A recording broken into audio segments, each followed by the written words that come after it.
श्री राम को राज्य देने के लिए मंत्रियों की सलाह।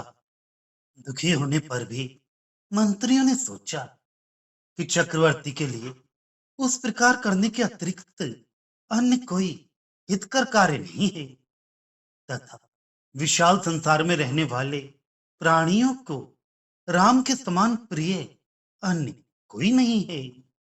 इस प्रकार सोचकर एवं भावी प्रबल होने के कारण वे मंत्री उस विचार से सहमत हुए।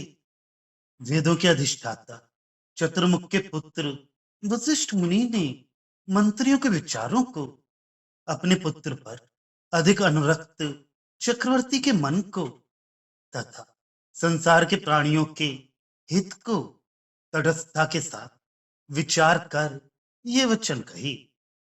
हे चक्रवर्ती, इसके पूर्व तुम्हारे वंश में उत्पन्न प्रसिद्ध चक्रवर्तियों में किसने श्री राम जैसा पुत्र पाया था?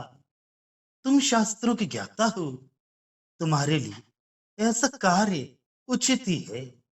हे विवेकशील, तुमने धर्म के अनुकूल ही सोचा है। हे महाभाग, तुमने पुण्य कारक अनेक यज्ञ किए हैं। अब तुम्हें अपूर्व तपस्या करना ही उचित है। तुम्हारा पुत्र वीर कंगनधारी राम पृथ्वी का इस प्रकार शासन करेगा कि सुंदर समुद्र रूपी मेखला भूषित भूमि तुम्हारे वियोग से नेत्रहीन न होगी। धर्म ही राम के रूप में अवतीर्ण हुआ है। इसके अतिरिक्त हम और क्या कह सकते हैं? वह विजयी राम सारे पदार्थों की सृष्टि कर उनकी रक्षा कर उनका विनाश करने वाले त्रिदेवों के व्यापारों को भी सुधारेगा। हे बुद्धि बल से युक्त सौंदर्य से संपन्न श्री देवी और भूदेवी दोनों जिसको अपना प्राण समान पति मानती हैं, वे केवल उनको तथा तुमको ही प्रिय नहीं है, अपितु वे संसार के सब प्राणियों को प्रिय है। हे वीर, राम के नाम का उच्चारण करने से ही प्रतिदिन के क्लेश दूर हो जाते हैं।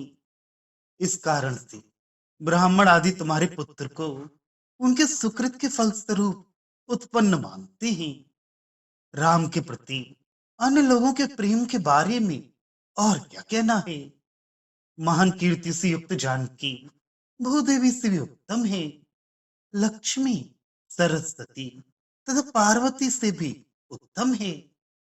रामचंद्र उस सीता के नयनों से भी उत्तम है। साधारण लोग तथा पंडित पिए जाने वाले जल और अपने प्राणों से भी बढ़कर राम को चाहते हैं। हे चक्रवर्ती, मानवों, देवों तथा अन्य नागों के एवं सर्व प्राणियों के दुखों को दूर करके उनकी रक्षा करने वाला राम से बढ़कर और कोई नहीं है। अतः विचार करने पर विदित होता है कि तुम्हारे लिए यही उचित है कि राम को राज्य देकर तपस्या करने के लिए जाओ। वशिष्ठ के वचन सुनकर दशरथ को जो आनंद हुआ, वह रामचंद्र के जन्म पर, शिव धनुष के टूटने पर और परशुराम के परास्त होने पर जो आनंद हुआ था, उनसे भी बढ़कर था। दशरथ ने ऐसे आनंद के साथ नैनों में अश्रु भरकर महिमा में गुरु वशिष्ठ के चरणों को नमस्कार किया और कहा, हे भगवान, आपने अच्छा कहा। आपकी कृपा से ही मैं अब तक भूमि का भार वहन कर सका। ये कार्य राम के लिए कुछ कठिन ना होगा। हे पृथुल्य, आपके परामर्श से मेरे कुल के राजा लोग अनंत यश के भागी बने और अनेक यज्ञ करके दोनों प्रकार के कर्मों से मुक्त हुए। मुझे भी आपकी वही कृपा प्राप्त हुई है। यूं कहकर दशरथ आनंदित हुए